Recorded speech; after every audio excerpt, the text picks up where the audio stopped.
very, very warm welcome to this session, to our plenary session on representation of the exception in contemporary Ukrainian literature. My name is Svitlana Lunyova, and I represent two universities here. I am from Poltava National Pedagogical University, Ukraine. And also since August 2022, I have been a research at-risk fellow at the university. It's my great honor to chair this panel here. We have four people who will be talking today. We have four presentations, and we will try to stick to the schedule to give everybody enough time to present. And if we look at the program, we will first listen to all the presentations, and then we'll have some questions and the discussion. So we'll be happy from the participants have joined. Yeah, I can see that Professor Svitlana Kryvoruchko has joined, and it is my great pleasure to introduce Professor Svitlana Kryvoruchko from Kharkiv Skovoroda National Pedagogical University. This one of us is voice.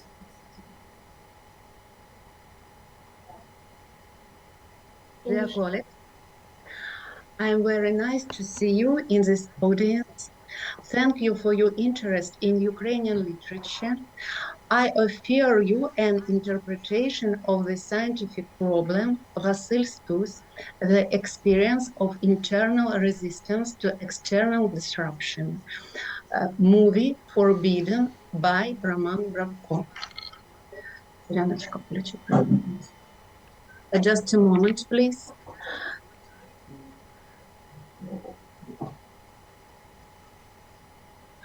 Do you see my presentation? Yes. We can only see you. Are you sharing the screen? Yeah, it's just a moment. And now, do you see? Yeah, perfect. Yes, we can see your presentation.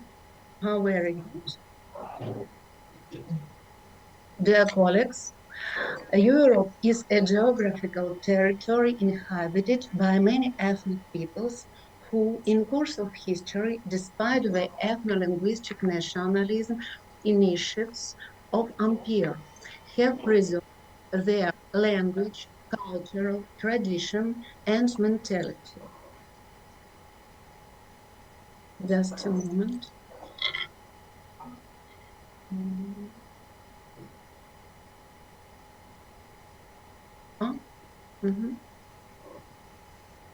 These ethnic groups are not numerous in number. These peoples have preserved own language, own identity, thanks to desire to have free will and not to be someone's bondmans, slaves. This testifies to the mental aspiration for freedom.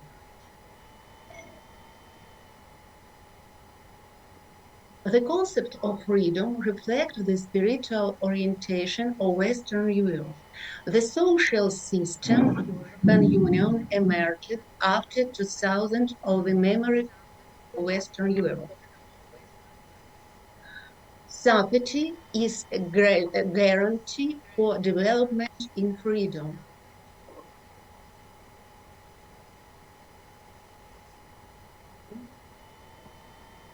I will talk about the genetic code of Ukrainians, which is based, among other things, on the concept of freedom.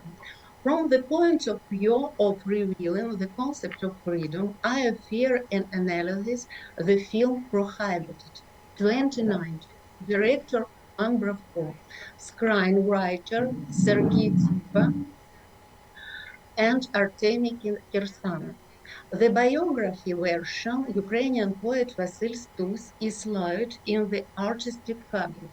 The biographical fiction was formed by the director and screenwriter through the prism of the concept of freedom, which became a thing for the mental perception of the Ukrainian intellectual and motive for resistance to social system of the second half of the 20th century, which oppressed the individual only for his environment and belonging to the Ukrainian ethnic cultural unity.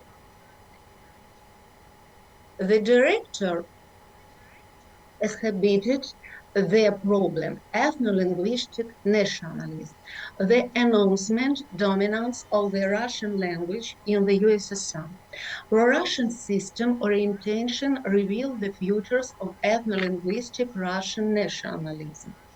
The representativities of the system, polis, prism, are depicted in a layer of ethno-linguistic sadism, which gives them pleasure to mock intellectuals, Vasyl Stus a la Horska, who want to preserve their ethnic identity.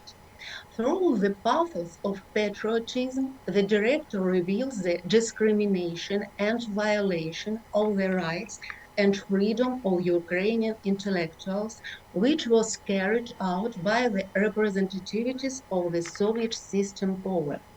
In the film, accents are made from the perspective of Eurocentric provincialism.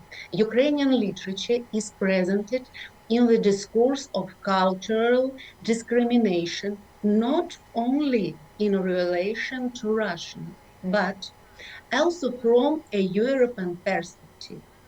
In the lines of Vasyl Stus, the director outlined the vector of overcoming the inferiority complex. At the first meeting with Vaля, the wife of Stus, he says, I'm translation Rilke from German. Although we also have good poetry. Thus, Ukrainian literature is presented not as original, self-important, but as something that take the first steps in order to recognize them and fulfill. The poet himself does not feel his inferiority in relation to the European, but on the contrary, claims to allocate a certain place in its discourse which he considers to be orientated towards freedom, right, law. During the trial of Vasyl Stus, in his speech, he calls out, I protest. I refuse to have a lawyer. I refuse any Soviet lawyer. I require a lawyer from an international legal organization. I demand that representatives of the foreign press be present at the court session. Monsters. Even the last words were not alone to be said. I did not pay the guilty. Until my death, I will stand on the descent to truth against lie. Justice Christ from the devil. I demand to consider at the court session in the crime, which the KGB Ukrainian SSR committed in front of the Ukrainian people, in front of their culture, in front of their children. I demand to judge the KGB Ukrainian SSR as a terrorist organization, and you will not wash away the poet red fish blood with all black blood. The director depicts the Ukrainian relation of the 1970s in which intellectuals were deprived of freedom, choice, and action, and were forced to live in an atmosphere of official life. This life is put into the move of representativities of the legal state system, police, judge, prison, employer, high-ranking government officials. Poetically, this is reflected in the exposition of Vasyl Stus poems, which reflect depth, the search of truth, and Soviet song, which are performed sonorously and cheerfully with pioneer enthusiasm. The conflict between artists and the authorities develops a poetry even around the painter Alla Horska. The director portrays how at the evening in memory of Simonenko is held the painter workshop who was tortured by representatives of the USSR system and brutally killed. Ukrainian intellectuals are prohibited to have freedom. They are not allowed to spend their free time all they want. The historical and human memory of intellectuals about the poet Simonenko, who was banned by the system and died, and who thus developed ethno-linguistic Ukrainian literary tradition, resonates with the idea of the Russian regime to exterminate everything Ukrainian. Alagorska begin the evening. The author of this line, our friend Vasyl Simonenko, has been gone for almost a year.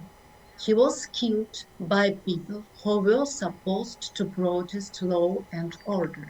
And I am convinced that precisely because of the truth, we were prohibited to spend tonight in the October Palace. The conflict,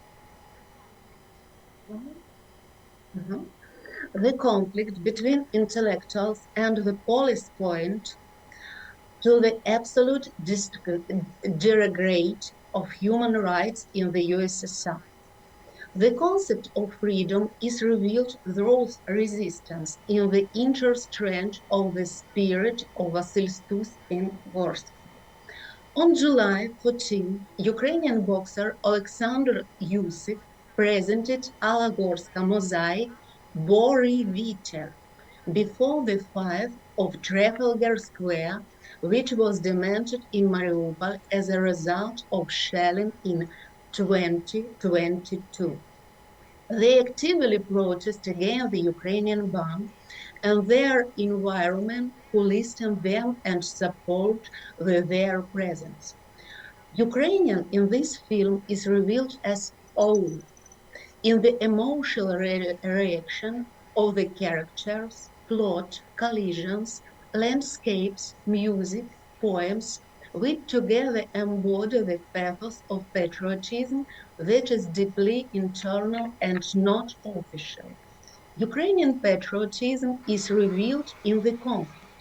Ukrainian, Soviet, Russian, art, state system, police, Communist Party nomenclature, law enforcement, prison. The artistic image of the film reveals the conflict. Ukrainian patriots include Vasyl Stus, his wife Vaля, Alla Gorska, a Ukrainian intellectual center. The Soviet included police officers, employers of the Institute of Literature, judges, lawyers, prison employers, and high-ranking government officials. Artistic image of Vasyl Stus, Alla Gorska, and his wife Vaля are vividly depicted. Vaля supports her husband in every scene. She is depicted as a decent person who knows where is good and where is evil.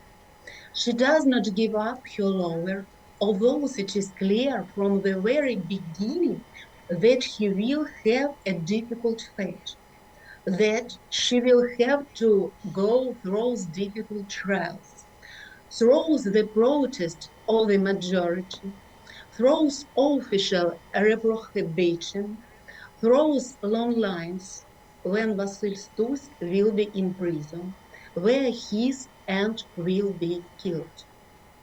Valia, we can't be together. Why? I was dismissed from graduate school for protesting against the representations. I could not remain silent. I understand. You can do otherwise. Vasa, I support you because you speak about that millions are silent. I'm with you. I'm employing hopeless. What kind of rule it I know, but you haven't changed. We are fine together with you, and everything else is nonsense. Why? I can be arrested at any moment. You are not true. For what? And Svitlana, for what? no guarantees for the future. To hell with everything.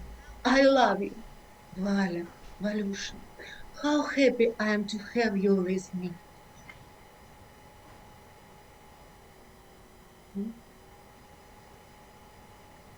From the very beginning in the relationship, even before marriage, Valia was emotionally impressed by the genius of Vasyl Stus. He enveloped her in this charisma of a poet.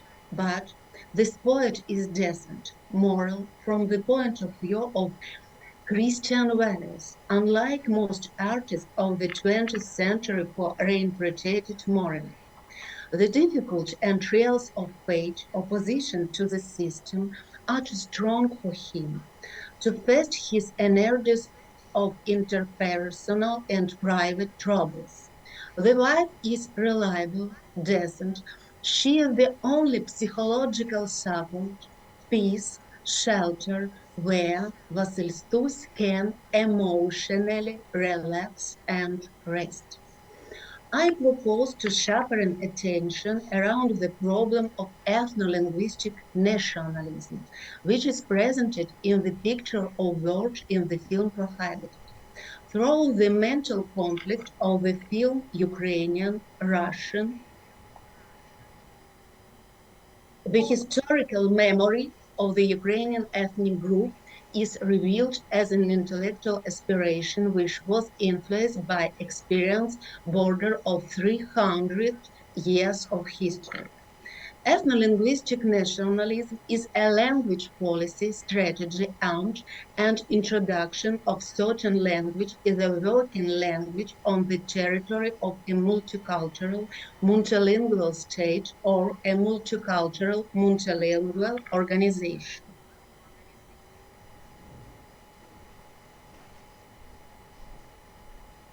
Ethno-linguistic nationalism resolved political issues through the introduction of a dominant language. The conscious and subconscious thinking of individuals as programmed in this way. Futures of ethno-linguistic nationalism is dominance of a certain language, ethno-linguistic masochism, ethno-linguistic sadism, ethno-linguistic sadomasochism, discrimination and violation of the rights and freedom of representativity certain ethnic groups, with the arm of appropriation their past historical and future potential material and cultural achievements. Ethno-linguistic masochism as a syndrome of longing of the former colonized for the past abuse of the colonizer. In the film Prohibited, the authors draws artistic image at the conflict of 20th century creatively revealed the essence of ethno-linguistic nationalism of the 21st century at the ideological level. Dear colleagues, thank you for your attention. Thank you very much, Ivana Konstantinovna. Thank you so much. And I now give the floor to our next speaker, to Professor Iaroslav Goloborodko from Horlivka Institute for Foreign Languages of Donbas State Pedagogical University. Iaroslav Yuryevich, the floor is yours, and I kindly ask to stick to the schedule of 15 minutes. Ярославе Юрійовичу, дуже прошу дотримуватись регламенту, щоб ми вклалися у відведений час.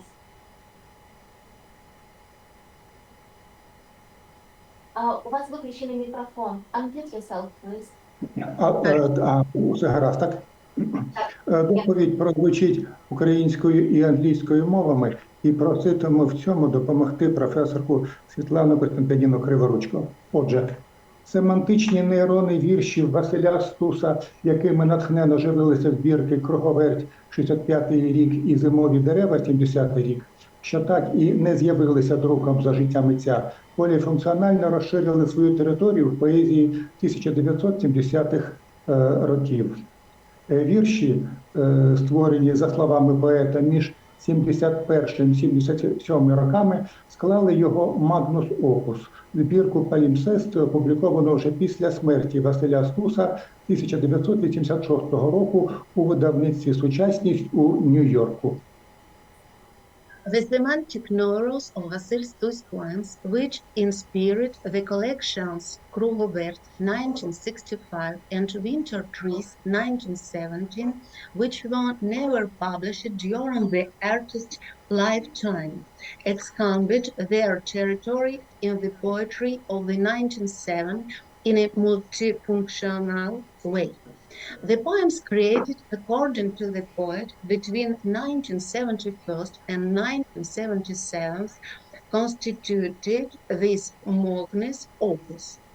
The collection pamphlets published after Vasyl Stus died in 1986 by the Modernity Publishing House in New York.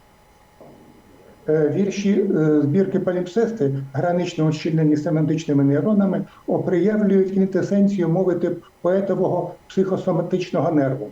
Вони дають змогу повноформатно зрозуміти концептуальні пріоритети поета і його ментальні зриви періоду 70-х років. Під поняттям «ментальний зрив» маються на увазі гострі психологічні колізії та конфлікти, виражені у віршах Василя Стуса. The poems of the pamphlets collection experimentally dance with semantic neurons, reveal the quantities of the poet's psychological knowledge. They allow us to fully understand the poet's conceptual priorities and his mental breakdowns of the 1970s. The term mental disruption refers to the acute psychological conflict and conflict expressed in Vasyl Stus' verses. Провідною дієвою особою стусових палімпсестів є ліричний наратор. Як і у збірках «Круговер» та «Зимові дерева», ліричний наратор продовжує напружено рефлексувати над своїм ставленням до зовнішнього буттєвого соціуму, явленого радянською системою. The main character in Stus' pamphlets is the lyrical narrator. As in the collection Whirlwind 1965 and Winter Trees 1917, the lyrical narrator continues to intensely reflect on his attitude to the external existential society manifested by the Soviet system. Для характеристики зовнішнього буттєвого соціуму ліричний наратор вживає такий оксиморон, як рідна чужина. Він емоціоналізує це як оксиморон, подаючи і підсилюючи експресивну колористику, яка нестерпна рідна чужина. Ліричний наратор відчуває і відзначає своє абсолютне несприйняття зовнішнього соціуму, представленого радянською системою. Будь-які смислові контакти з цим соціумом для нього є неприпустимими. Серед аргументів виступає, зокрема, й той, що рідний край – то царство німоти. У цьому вислові лунають нонконформістські настрої, прозоро вгадуються протестні інтонації.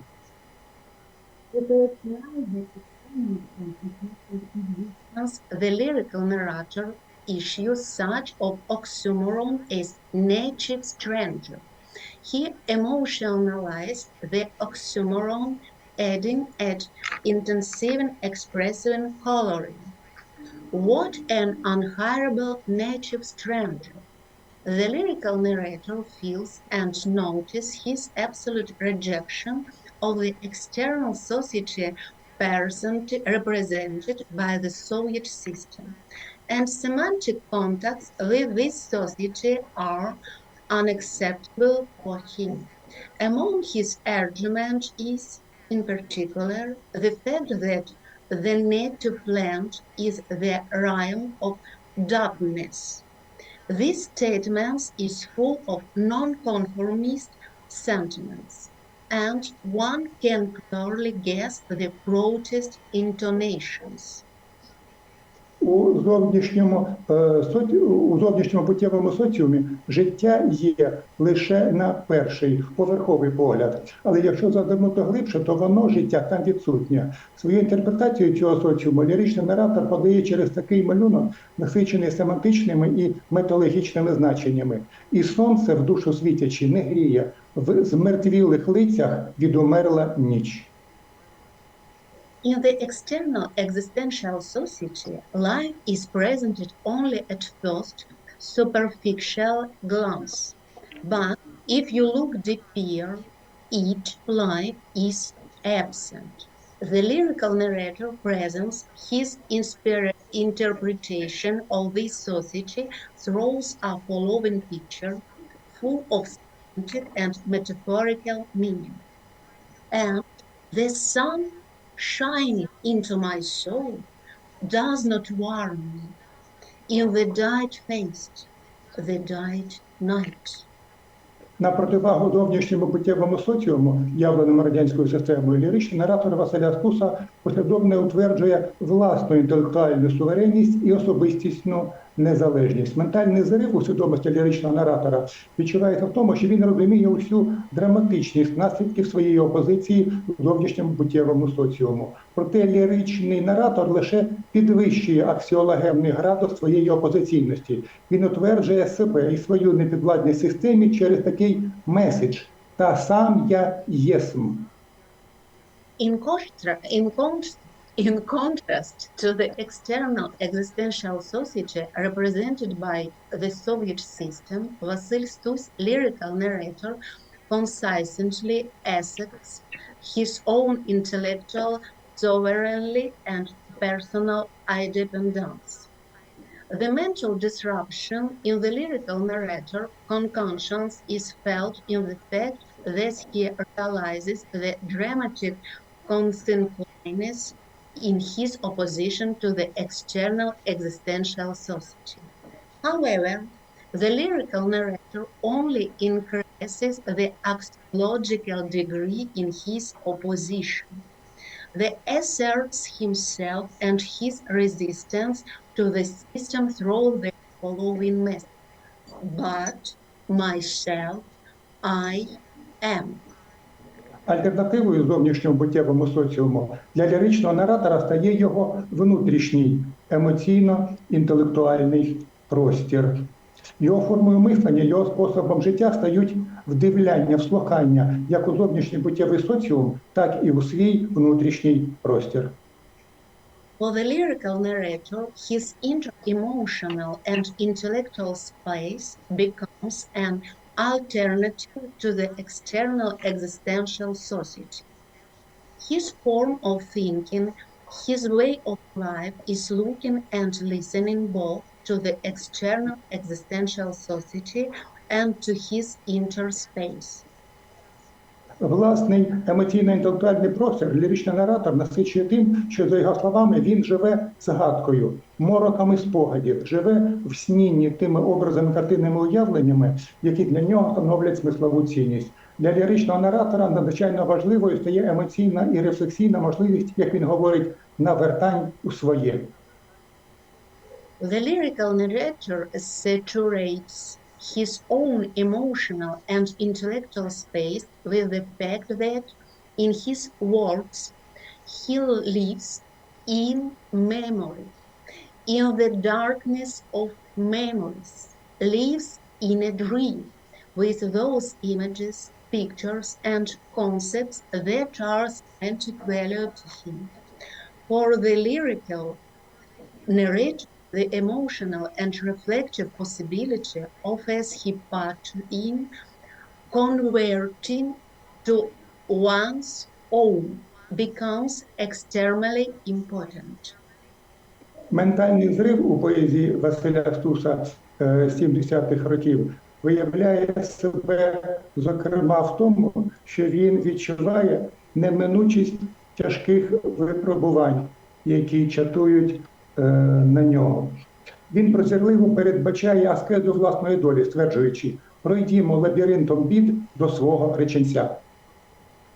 The mental disruption in Vasyl Stus' poetry of the 1970s manifests itself, in particular, in the fact that the lyrical narrator realizes the inevitability of the severe trails that await him. The Shermale forces the accentism of his own fate, stating, "Let us walk through the labyrinth of troubles to our destiny."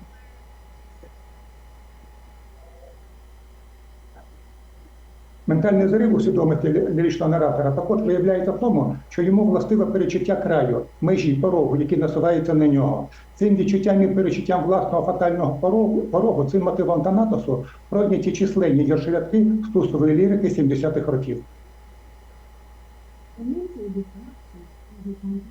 Of the lyrical narrator is also manifested in the fact that he has a premonition of the edges, a limited, a threshold that is approaching him.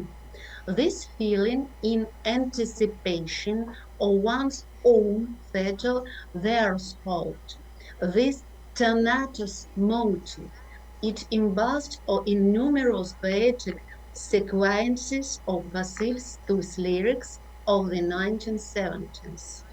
Звідси в ліричного наратора відчуття своєї, мовити, живої замежовості. А ти вже по той бік, ти за гранню, де видиво гойдається святе. Звідси ж його тривожні откровення, що спить душа, розколошкана в смертнім оркані високих наближень.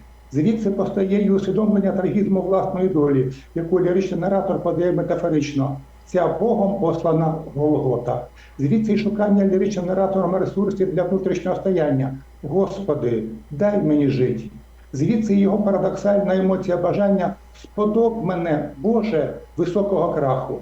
З ментального зриву ліричного наратора виникає потреба в участі Всевишнього в його важкій долі, виражена у зізнанні «Хоч Господа на допомогу клич». Hence, the lyrical narrator's sense of being, so to speak, living in marriage. And you are already on the other side.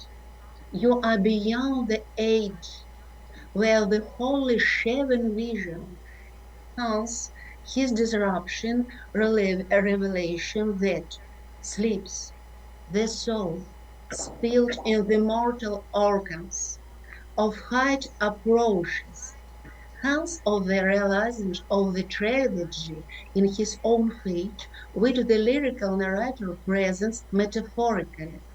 This God-sent Golgotha, hence the lyrical narrator search for research, for understanding.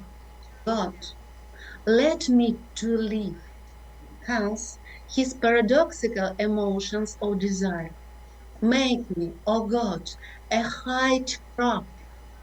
Out of the mental disruption, the lyrical narrator's need for the Almighty's participation of his difficult fate arises expressed in the confession. At last call the God for help. Семантичні нейрони, якими виріс до нас збірка Василя Стуса палімпсести, дають змогу виокремити семантичні синапси, властиві його поезії 70-х років.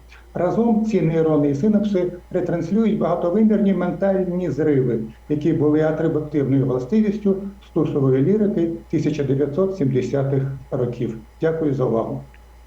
The semantic neurons that carve Vasyl Stus collection templates allow us to identify the semantic synapses inherent in his poetry of the 1970s.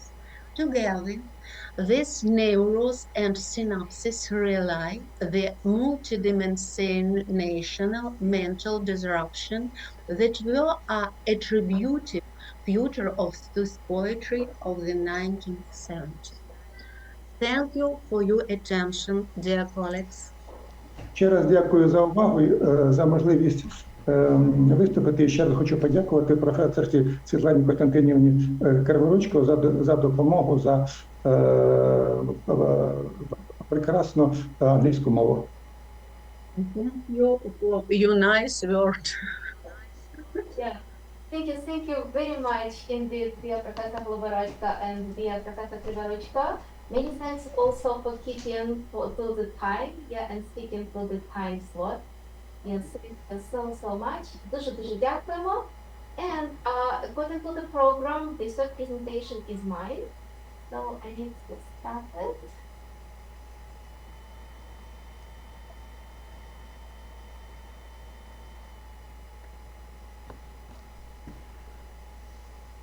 All right.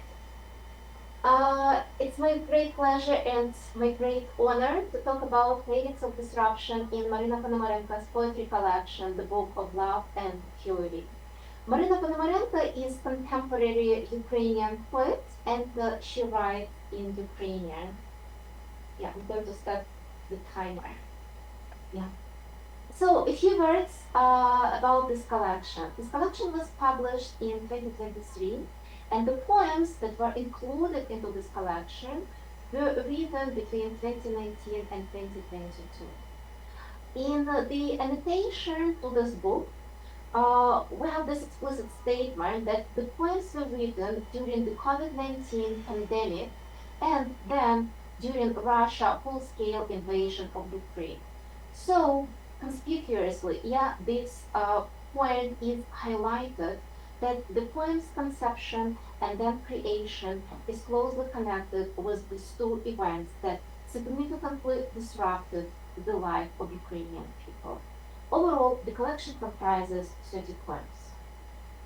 When I was preparing this presentation, I was thinking a lot how I can introduce Maryna Ponomarenko's poetry, how I can make you feel her poetry, and my first thought was to read a poem. And I gave this idea some consideration, and I decided that I cannot come up with a better idea, that I really would like to read her poem to you. Luckily, there are translations of some poems of Maryna Ponomarenko into English, and there are some very good translations. And this is one of these cases, a good poem, a good translation into English. And this is a poem, Maria of Mariupol, which is included into this collection of poems which I am discussing today. Maria of Mariupol, a Bebodic poet in Poland, is rewritten her list of things, unforgivable and unforgotten. With a playful wind is caressing Maria's loose strands of hair. She's wearing a death on her neck, like a crucifix painting. She worries, might they think that I hanged myself being reckless? Maria is hiding the death under a red foreign necklace. She likes a lot her red necklace and her green comfy sneakers. Her heart is utterly broken by bombs and by silence. Her skin is now so thin that it feels as if filled. If she was able to weep, she filled buckets and buckets with tears. She would tear the very space-time with her screams, her rage. The trunk of the car she drives is filled with revenge. Self-guided revenge, high precision, acquired from smugglers. Maria wraps it into a blanket with pictures of cute pandas. A pink, plushy blanket, nice to the touch, all sweetness. Maria takes a photo of a beautiful reddish kitty, takes a photo of a bird that flies over the car column, and hurriedly goes the line at the border point in Poland. Maria grumbles, why so slow? What makes them all heavy? Maria's skeleton is made of the strongest Azov stout iron. She muses, so if today all goes smooth and round, tonight I'm reaching wheat, and tomorrow gold southbound. The revenge in her trunk is savage, illegal, mortal. Maria was gathering it beyond the limits and the borders of Ukraine, Poland, Europe, and the whole visible world. Maria has now lots of contact in, the other orbit, where brings you by boat a rusty old geezer who resides. And they say to Maria, yes, we are dead, but never you worry. We got our own Mariupol here. Look how charming. We, the dead, also got stuff to pass to the army. We got real long scrolls of things unforgivable and unforgotten. Our revenge grew from our homes burned to the ground, totally. We want this revenge, fucking hit the vultures that now are nesting there. Will you deliver Irma here? You know your logistics, Richard. So now Maria, at the border checkpoint to cross the Ukraine from Poland, is chattering merrily with the bodyguards. The guards are cracking up jokes. Maria is laughing. Her laughter is sparkling as if she was scattering pearls, and she's thinking, how to find out, am I alive yet or already dead? The revenge in her trunk is cold, heavy, but her heart gets a warm feeling. Mariupol meanwhile keeps waiting for its Maria. So what do we see, what do we feel in this poem, which is a really, really good representation of how Maryna Ponomarenko writes and what you can find in this collection I'm discussing today. Definitely we see the poetic representation of the impact of very dramatic events upon the life of Ukrainians. In this case, we won't fail to identify these events as Russia's full-scale invasion into Ukraine due to the reference to Mariupol, to Azovstal, and to the city being razed to the ground. We have a very striking narrative, very dramatic narrative, and the protagonist of this narrative, Maria, is taking active actions. The text is extremely beautifully rhymed and very, very intricately rhymed. And I hope you were able to feel this very, very beautiful, very special rhythm that the poem is also built upon. The poem features a few really heartbreaking contrasts between normal, ordinary, peaceful life, some hopes, yeah, nice kitty, the plush pandas, and the revenge which fills the trunk of Maria's car. What is also interesting and what is also very characteristic is that the living and the dead in this poem coexist, and Maria herself wonders which world she belongs to, because she finds no problem crossing between these worlds, yet it's so easy. So the border between these worlds of the dead and the living is really perfect. So now I'd like to place this collection into the conceptual framework. And while searching for the key instrument for the analysis, I came up with this concept, the idea, the concept of poetics of disruption. And drawing upon the scholarship of other researchers who use this concept, I come up with the following definition of poetics of disruption. This is a complex aesthetic approach to create a literary response to disruptive events in human life. So hence comes my research question: what elements constitute poetics of disruption in Maryna Ponomarenko's poetry collection, The Books of Love and Fury?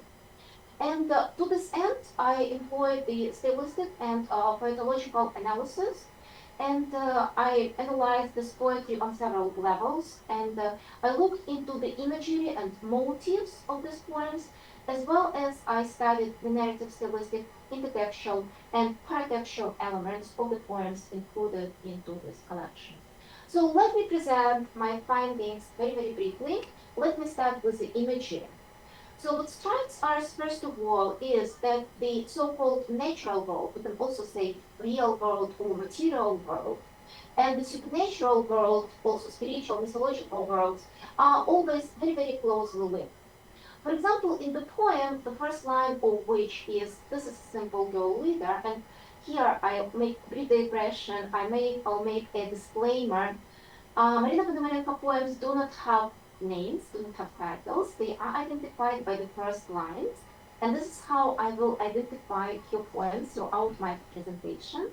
And these translations of this first line from Ukrainian into English are mine, so they are very crude, very approximate translation. Yeah, I apologize for that. So in that poem, this is a simple girl leader. The protagonist, leader, a young girl, drives a trolley bus in Kyiv, in the real locations, and then she easily goes into the underworld where she meets her great person. The separate peculiarity of Maryna Ponomarenko's imagery is the extreme penetrability of the worlds when the real and the imagined, the everyday and the mythological, the profane and the sacred seamlessly blend together. And the inhabitants of these ontologically different worlds easily communicate with each other. For example, in the poem, which starts with the line, "The winter this year is like old cellars," the old woman sees her dead husband in her dream. she talks to her dead husband, and she discovers that he would like her to buy him an item of clothing because he feels cold. So that day she goes to the market, and there at the market she talks with the real people. And all that happens together, yeah, with the same words, the same kind of stories. The next point is very vivid and extremely powerful images of pain, wounds, and ruins. For example, in the poem, which starts with the line, "Dear girls, you should learn how to hold on to the emptiness," the key protagonists are three young girls, and they learn how to hold to the emptiness, and they are holding to this emptiness that their lives have been burned out by the Russian invaders. And they hold to the emptiness, which is now in the place where the city home used to be. In another poem, which starts with the line, "The moon is rolling," there is a very vivid, very striking image of blackberry, and there is the image of the blackberry jam, and a beautiful lady in Lviv is making this blackberry jam. And also this poem then has a very striking image of blackberry growing in the Christ's crown of thorns.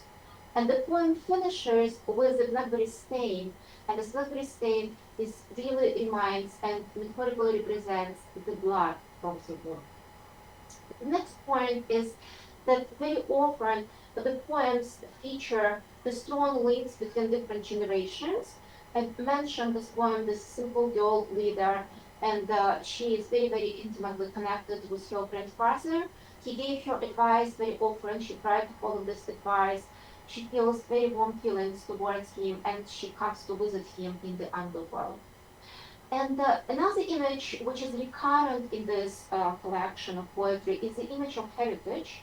For example, in the poem, her name is Alice.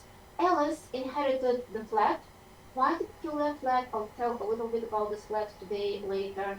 And she importantly inherited very rebellious character from her grandmother. In terms of motives, there are two very striking motives in this collection. The first one is the motive of the repeated flow of the life disruptions in Ukrainian history. I'd like to illustrate this point with the poem, "I have outlived Hitler and Stalin, and I will outlive this war as well." This is a poem about an old woman who survived World War II and now is surviving through Russia's invasion to her village. And the second very powerful motive is the difficulty of explaining to the outsiders the experience which the Ukrainians are suffering through because of the current war that Russia unleashed against Ukraine. For example, in the poem they are asking, there is an image of the foreigners who find it hard to understand what is there in the sets that Ukrainians put around the monuments which they are trying to protect. Is it sand? Is it flour? What is it? But Maryna Ponomarenko writes that this is the love, that Ukraine is so rich for love that we have enough love, and we have enough love to protect what is important for Ukrainians. In terms of narrative peculiarities, the protagonist of Maryna Ponomarenko's narratives, and it's interesting that each of her poems in this collection has a narrative, and these narratives are very different, very unique. They are not repeated. But what is typical of each of these narratives that the protagonists take active positions, and very often they are capable of unusual and unexpected feats. So now we return to Alice. From this poem, her name was Alice, and she organized very magic parties in her magic flat, which had this capacity to expand and to create new spaces, and lots of people could come. So she organized those parties during COVID-19 lockdown, and she also worked as a nurse in the hospital. And we have a parallel between Alice and between her grandmother, who was held in quite an immoral parties, we can say, for the Komsomol members in that way. And then she immigrated to Paris or to the underworld. We don't know exactly where. Maybe it's kind of the same place. In terms of the stylistic features, as I said, poems do not have titles, and they are identified in the contents by the first lines. Even though on the one hand, it's not striking features, quite a lot of poets choose not to give the titles to the poems. In this context, when every single poem doesn't have a title, it indeed becomes a characteristic feature of the whole collection of the poetry. And it creates a very interesting experience for the reader because the poems are actually almost not separated from each other. There are asterisks. But other than that, the poems really flow into each other and they create a kind of this just one unique experience of one unique world, the world where disruption is so prominent. Very characteristic for Maryna Ponomarenko stylistics is a mix of adjectives. For example, in the poem I'm Outside of Politics, I'm a Simple Man, there is a mix of the literary style and of some obscene words. There are lots of contrasts in on different levels. There are lots of vivid images which are contrasted. For example, the image of reading the news and praying in one of the poems. There is a very characteristic rhythm which reminds us of very unhurried, intimate conversation. And all the poems are very beautiful and uniquely rhymed. I'm aware that I'm running out of time, so I'll just give a very brief snapshot of the intertextual elements. As you can see from this very heavily packed slide, there are lots of textual references to different layers of culture, both Ukrainian culture and the wider world culture. And what these intertextual elements do two quite opposite things at the same time. On the one hand, they demonstrate the incongruity between different cultural elements, and on the other hand, they demonstrate the kind of the connection and the vibrant richness of the texture of life. The pretextual element is also very prominent. The book has a dedication, and it is dedicated to your grandmother, to your granny Nina Korolenko. And this pretextual element reinforces this idea of the integration of links. So I just run very quickly to my conclusions. And importantly, there are two things I'd like to highlight for the conclusion. That firstly, strikingly, Maryna Ponomarenko's Poetics of Destruction features representation of strong ties between different generations of Ukrainians and strong links between different strands and layers of culture. And secondly, as a whole piece, this collection celebrates continuity that is achieved through incredible resilience, the will to live, and through the very high price which is paid by those people who undergo incredible tortures and sufferings. Thank you very much for your attention. I switch off my presentation and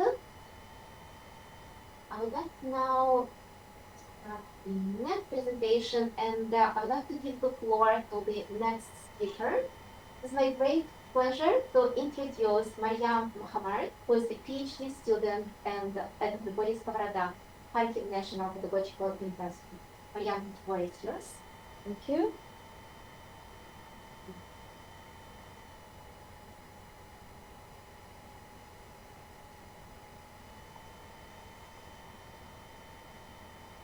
Okay.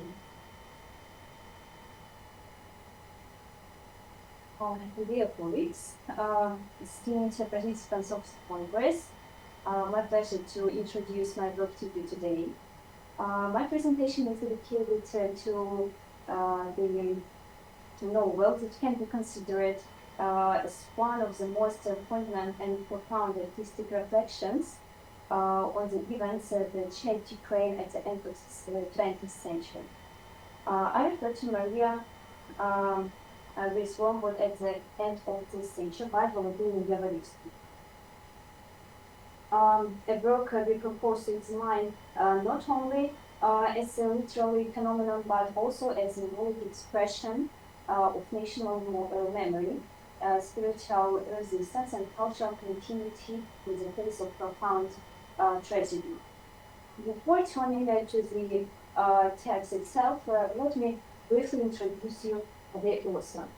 Volodymyr Yavorivsky was not only a writer, but also a public intellectual, journalist, and politician. His path led from journalist to parliament, from art to becoming a vocal representative of national consciousness during the formative years of independent Ukraine. His literary legacy constitutes a living chronicle era, painful and dramatic, yet filled with hope and renewal. Maria with Wormwood at the end of the century was published in 1987, a year after Chernobyl's disaster, at the twilight of Soviet regime. It is precisely the catastrophe that forms the narrative and the symbolic center of the novel. Yet Chernobyl here is more than ecological disaster. It becomes a metaphor for moral and cultural collapse, and for the consequences of system repression, societal disorientation, and this resurgence of vital ties between individuals and the land, memory and the traditions. We never think for ourselves. Instead, we cram our brain with information. We never rest. Instead, we buy a bottle. We don't raise our children. Instead, we turn with Japanese tape recorders, jeans, lavish weddings, and cooperative apartments. No, we no longer truly love. We offer the shortened version. A made-up bed, hello, and goodbye. Out of energy, let us live the autumn. These words, literally ironic, encapsulate the shift in social priorities. A society used by convenience and false progress at the cost of its ethnical foundations, natural birth, and genuine human connection. At the heart of the novel is Maria, a Ukrainian peasant woman, a figure who embodies not only personal tragedy, but also a collective trauma of the nation. She represents the roots on which everything depends. Her bond with their both literal and spiritual, historical, and cultural. The metaphor of roots thus becomes central of the analysis. If only I could die now, right this minute, Fedor and Natalka will bury me. My last joy to return to my native soil, to lie beside my Ivana. No one would even have a worry about the funeral. I've cooked everything myself. This monologue conveys that more than despair. It reveals the deep spiritual need to be buried in one's native land, a notion in Ukrainian tradition. Uprooting, therefore, is not merely a relocation, it is the loss of identity. The motive of roots assumed profound symbolic weight. It signifies ancestral memory, language, sword, ritual, an inner compass within the individual's role through catastrophe. Fedor's hands are again looking for something to do. They find no work at the table, so they go for a piece of roots from his father's grave. This white chest is telling. Fedor is the younger son of the Mirovich family of the novel. Instinctively seeks a connection with his late father, with his roots, without even realizing it. It reveals the subconscious dimension of belonging to tradition, language, and land. The loss of home caused by the catastrophe illustrated the disintegration of social structure, collapse of trust and stability. She was uprooted, like not an apple tree, but still more fruit. Uprooted and thrown onto the asphalt. or city street was exposed. This image is one of the novel's most powerful metaphors, and most of them can show themselves respond to spiritual death. Yet this crisis leads this trauma of uprooting that gives rise to resistance and the will to preserve identity through memory. Yavoritsky shows how a regime that seeks to inherit roots through displacement, censorship, and repression only intensifies the collective sense of loss and future. At the same time, these experiences generate a longing for belonging, and from longing arises a form of internal resistance. After the catastrophe, the Mirovich family gathers to reflect on what has happened. We all knew that Vazach, the Plantarov's climbed to power over the spines and heads of his predecessors, yet he remained silent. Now Nicola is gone, and Grigori and dozens of others have been flown to Moscow.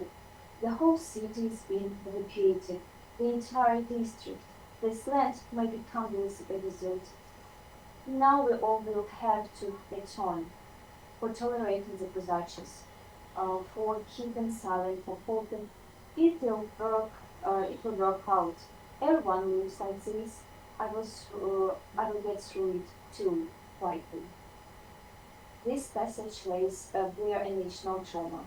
How submission to a corrupt and cynical system leads to self-destruction.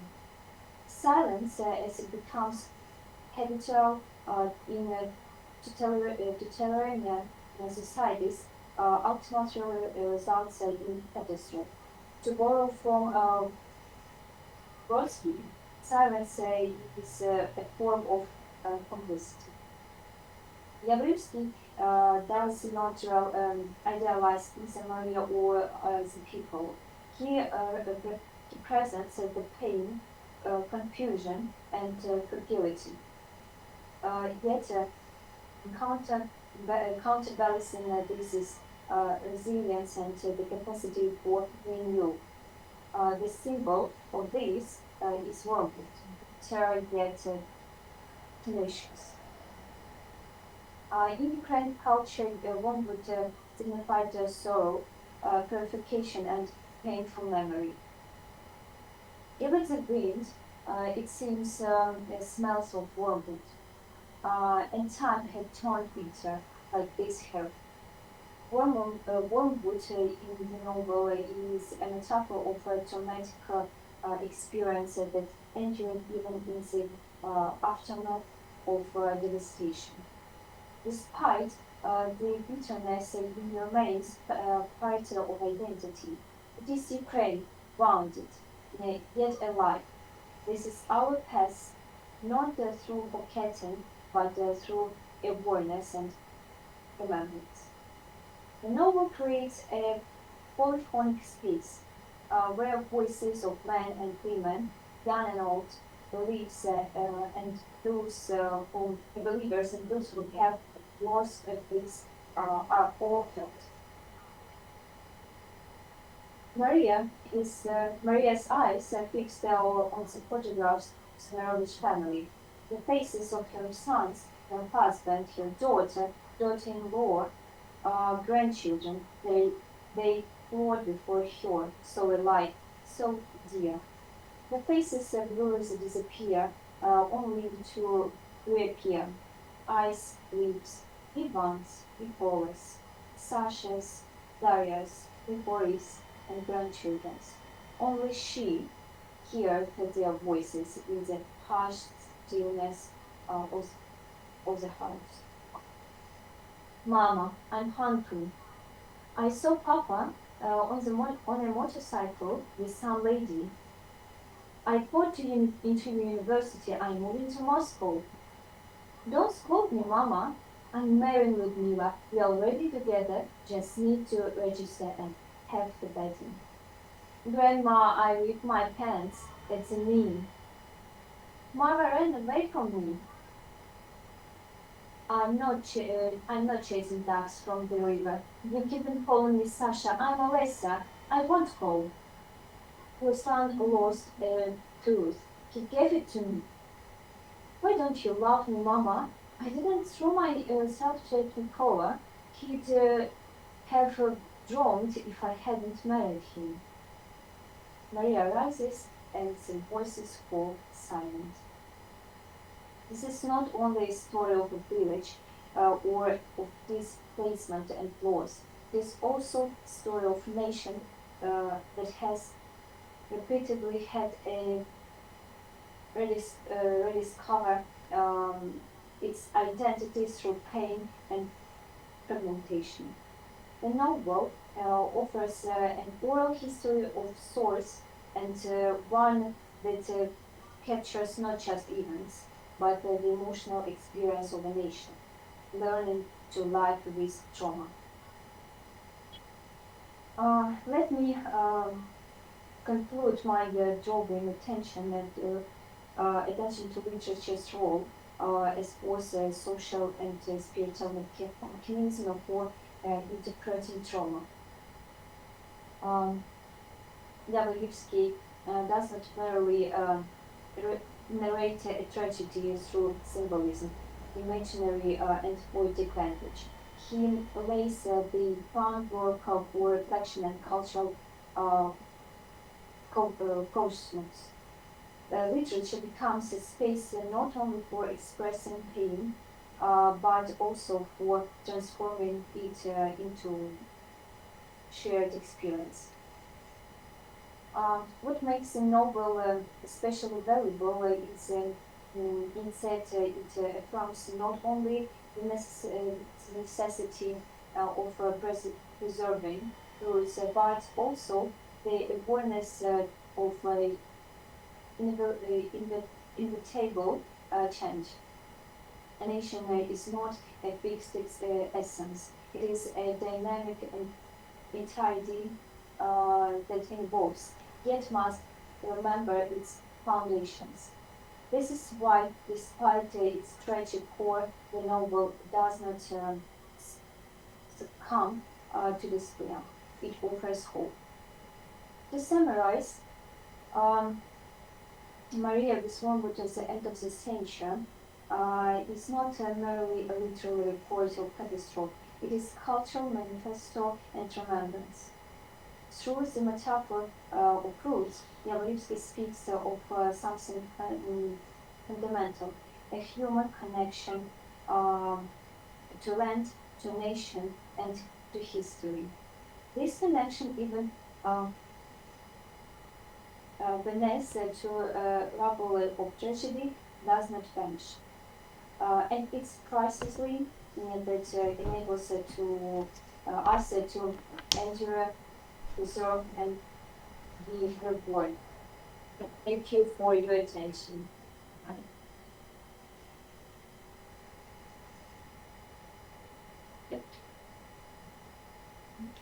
Thank you.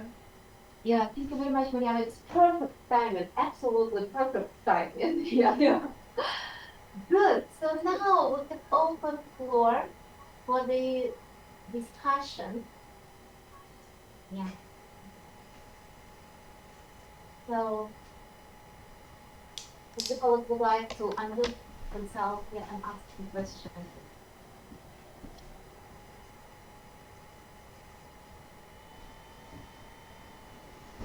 Dear Tetyana, I have a question. Yes, please. I could, Yeah. I could, or maybe somebody else. I have a question for Tetyana Lunyova. You are talking about the motive of Maryna Ponomarenko work. How do you think? Do motive intersect with poetic narratives?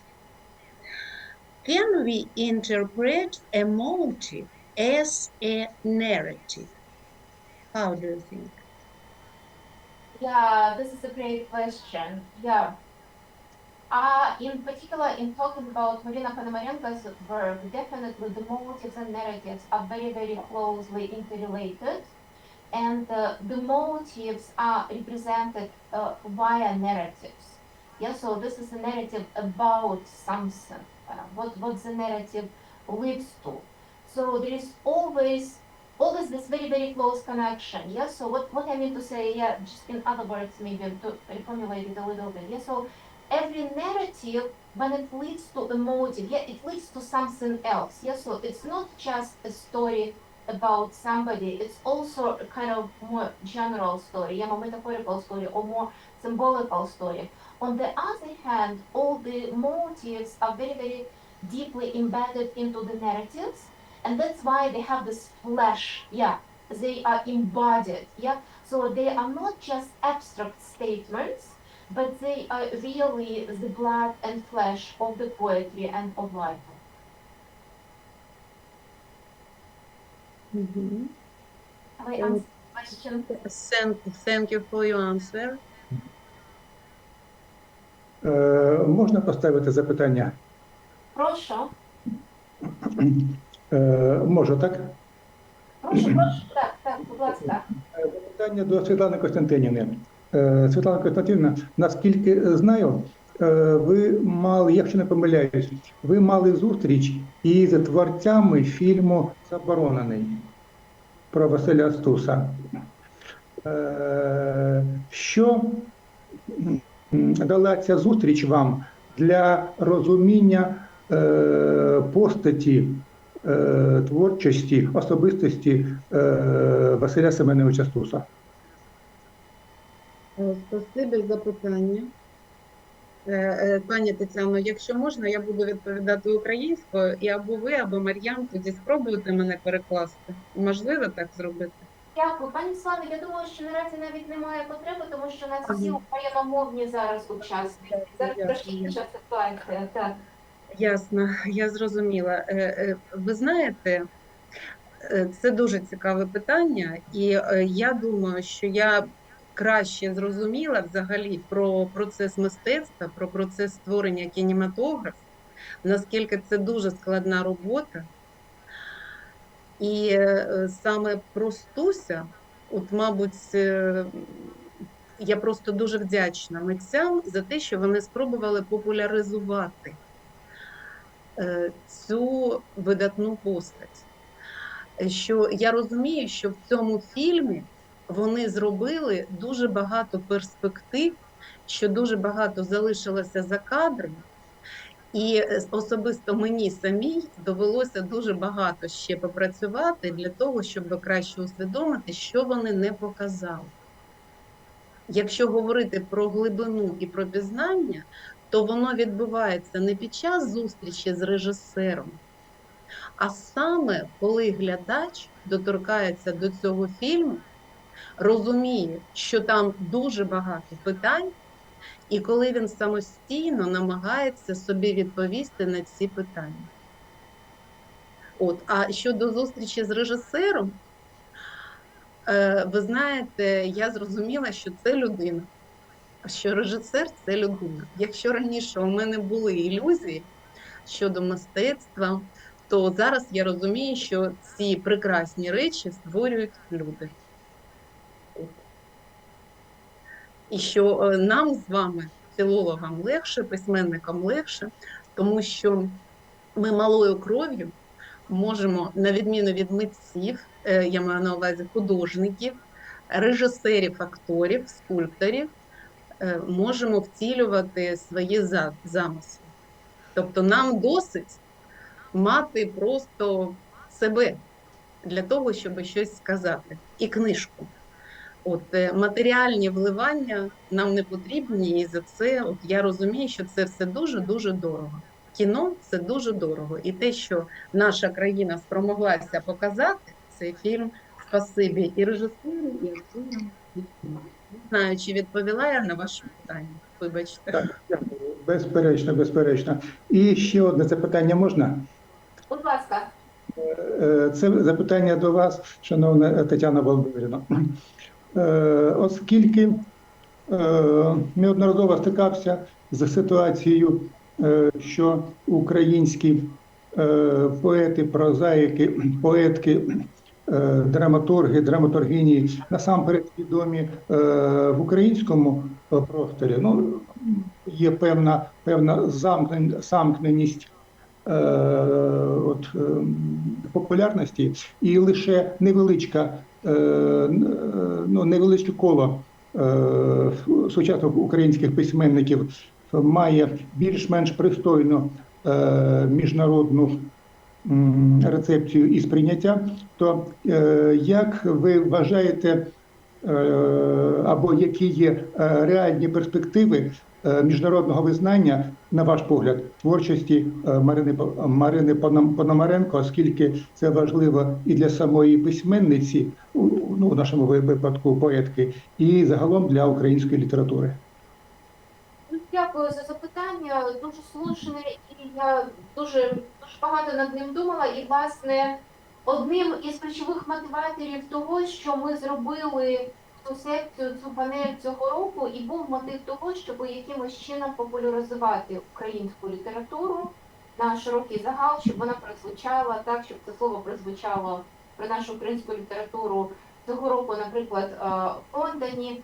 Безумовно, для того, щоб про будь-якого поета довідувалися, чи про будь-якого письменника, чи поетку-письменницю, насамперед мають бути переклади. І, безумовно, реалії сучасного світу такі, що переклади англійською мовою роблять того письменника, ну, я не буду ще повторювати, так, мінітиви, роблять того письменника відкритим дуже широкому коло читачів, тому що англійською мовою наразі володіють не тільки те, що ми традиційно називаємо носії мови, володіють і люди, які вивчили як другу мову, вивчили їх як іноземну. Тому в цьому відношенні, безумовно, переклади. Я знаю, що у нас в Україні є дуже велике усвідомлення цього, цієї проблеми, цього виклику і необхідності перекладати. І дуже багато хто перекладає на волонтерських засадах, дуже багато ініціатив, дуже багато і активності. Щодо Марини Пономаренко, наскільки я знаю, я одразу скажу, знову такий дисклеймер, я окремо не досліджувала всі її переклади, які наразі існують. Я зосередилася для цієї роботи саме на аналізі її збірки, але щодо Марини Пономаренко дуже цікаво.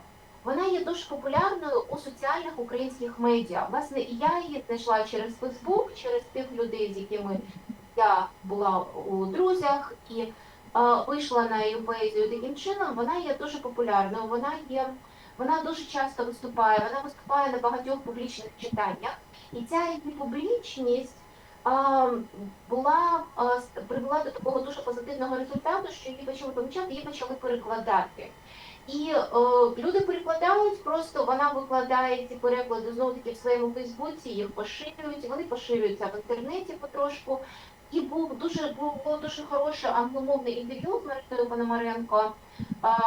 Воно є в інтернеті в вільному доступі, і в цьому інтерв'ю також включено якраз власне з того інтерв'ю, там вони викликають, я взяла цей переклад із, то, що я сьогодні читала, переклад Марія із Маріуполя. Тому я хочу сказати, що наскільки я спостерігаю, цей процес є. Тобто в даному випадку, конкретно щодо цієї поетки, вона сама дуже налаштована на комунікацію з аудиторією, вона дуже налаштована позитивно на те, щоб її перекладали. До речі, я особисто просила у неї, запитувала у неї дозволу, чи згодна вона на те, що я проаналізую її поезію і виступлю з цим. Вона мені особисто відписалася в Фейсбук, також, що вона згодна із цим. Тобто вона дуже відкрита, і оскільки дуже багато я бачу, які популярність прямо набирає обертів, тому що дійсно те, що вона пише, і те, як вона пише, відгукується, я думаю, що шанси дуже великі. І ще з вашого дозволу трошечки теж ширшому загалі, в нас був теж пов'язаний, все воно так пов'язано, але трошки інший проєкт, який ми робили для учителів англійської мови в Україні. І в рамках того проєкту ми також зверталися до перекладів, чи існують переклади українських поетів англійською мовою, чи читають. І, власне, так я вийшла на одного з дослідників, Вільяма Блека. Можливо, ви відбулося якраз на цьому симпозіумі. Він був одним з перших, був у дискусії із колишньою амбасадоркою до України. Він, власне, входив в цю дискусію. І, власне, працює тут University College London, і, власне, це теж дуже неймовірно. Він дає дуже глибокий аналіз, дуже цікавий аналіз української поезії. Він дуже добре її розуміє. Наприклад, він був у Львові, читав сам Галину Крук, дуже гарно пише про Галину Крук в тому числі. І те, що цікаво, так би мовити, коло замкнулося, коли наші українські вчителі почитали, яким чином він реагує на поезію. Вони сказали, так, це чудово, це неймовірно, що люди розуміють. От знову повертаючись до пов'язуючись з попереднім питанням мотивів, у Марини Пономаренко є один з таких мотивів, що і не тільки в цій збірці, в іншій поезії, що якби донести наш український біль дуже важко. Але виходить можливо, виходить, що люди розуміють, і це коло замикається, тому, на мою думку, тенденція є дуже позитивною. Угу. І ще, Тетяна Володимирівна, можна ще одне коротке запитання до вас? Прошу. Наскільки я розумію, ви глибоко інкорпоровані у британський соціум. Чи є зараз британсько-український часопис або літературний, або науковий? Щось там є? Дякую. Дивіться, знову такий дисклеймер щодо того, що глибоко інкорпорована, важко сказати. Моє коло спілкування – це переважно мої колеги з університету, і це досить, як завжди, досить окрема частина суспільства. Тому в мене враження такі переважно про університетське життя. Але на друге питання можу сказати, дивіться, існує такий, називається часопис London Ukrainian Review. Він виходить англійською мовою. Це є спільний продукт, тут є наші і українці, і англійці його видають в вільному доступі в інтернеті. Він London Ukrainian Review. Прекрасний, дуже прекрасний часопис, він не дуже часто виходить, але всі матеріали дуже якісні, і там дуже багато сучасних матеріалів, безумовно, всі про війну, про вторгнення, про рефлексії. Дякую. Дякую. Прошу, колеги, в кого ще будуть якісь питання, коментарі? У нас є ще 7 хвилин для такого взаємного обговорення. Мар'ян, не соромтеся. Можливо, ви хочете щось запитати чи щось сказати? У мене було до вас... Підійдіть, будь ласка, ближче, щоб, я думаю, щоб чутніше, я не знаю, де мікрофон, можливо, якщо ми тут разом будемо, щоб колеги нас бачили і чули, так. У мене було до вас питання, але на нього вже відповіли, тому що питання було про проблематику перекладу. Чи дійсно можливо передати англійською мовою, будемо говорити про неї, нашу українську ідентичність, чи не виглядає переклад дивним і не потрібно робити ось такі заходи, коли дещо треба пояснити, тому що культури дуже відрізняються, українська, англійська. І ви стикаєтеся з англійськими перекладами наших творів, тому таке питання. Дуже дякую за поглиблене питання. Дивіться, у вас такі дуже важливі частини, цього питання. І відповідь на першу частину, чи можливі якісні переклади, такі, щоб доносили, можливі. Наприклад, ось цей переклад Марія із Маріуполя. На мою думку, це надзвичайно вдалий переклад. Я думаю, він направду дуже вдалий. Він просто тонкий, що він просто прибирає по шкірі, наскільки точно він передає оці надзвичайно драматичні контрасти, наскільки образи, передані буквально незамінно. В українській поезії там є теж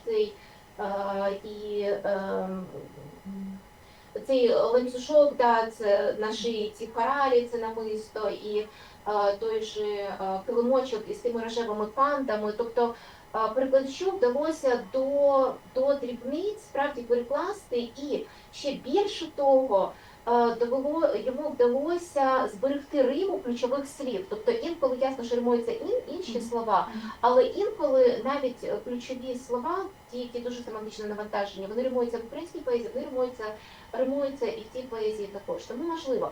З іншого боку, чи потрібно знати ще більше про українську культуру, щоб зрозуміти навіть якісний переклад, обов'язково. Тому що, скажімо, в цьому вірші тут йдеться тільки про Маріуполь і Азовсталь.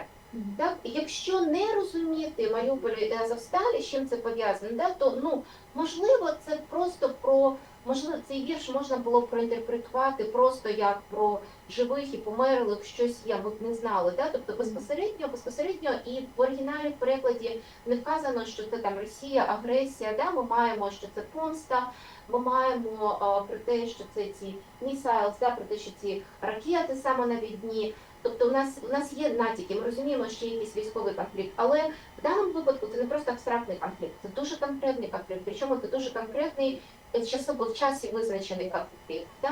Тут, безумовно, треба знати.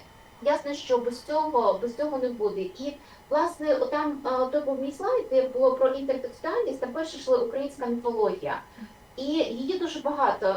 Направду, майже в кожній поезії, да, наприклад, Потерчата. От це перший вірш, який відкриває цю збірку про ту стару жінку, яка пережила і Гітлера, і Сталіна, і яка каже, і цього я теж переживу.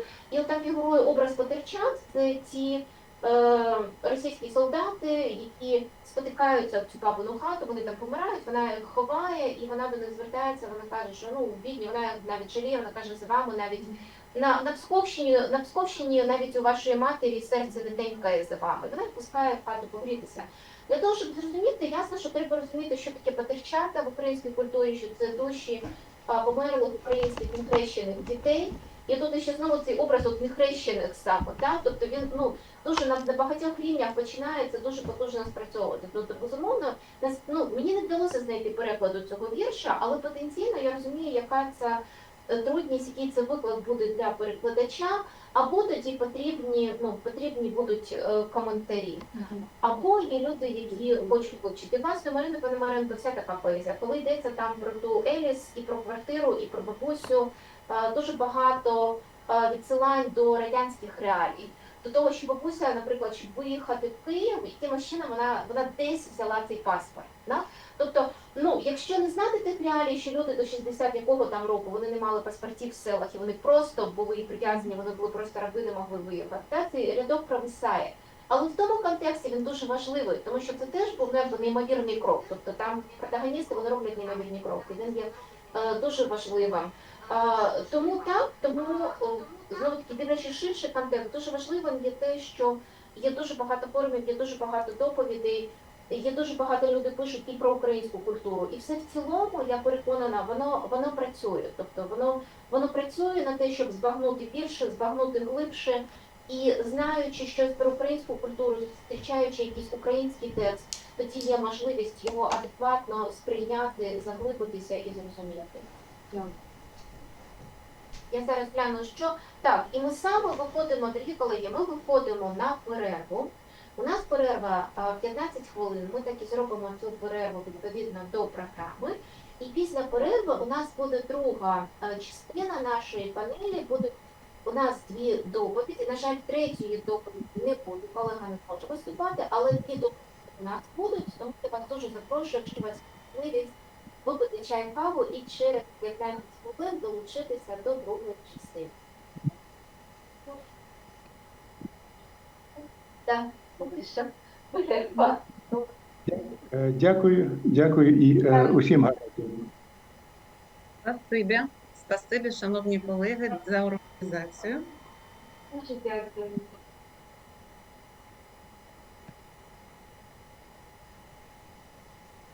Залишаємо всі аудиторії?